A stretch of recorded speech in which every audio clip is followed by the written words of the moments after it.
بسم اللہ الرحمن الرحیم یوم تاتی کل نفس تجادل عن نفسها۔ حضرت ابن عباس رضی اللہ تعالیٰ عنہ نے اس آیت کی تفسیر میں فرمایا کہ روز قیامت لوگوں میں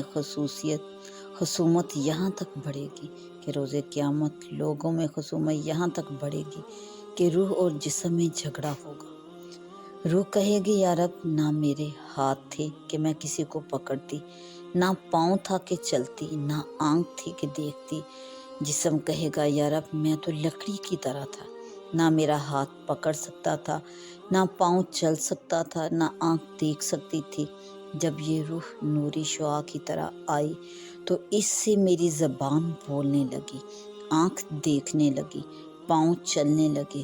جو کچھ کیا اس نے کیا۔ اللہ تعالیٰ نے ایک مثال بیان، اللہ تعالیٰ فرمائے گا کہ ایک اندھا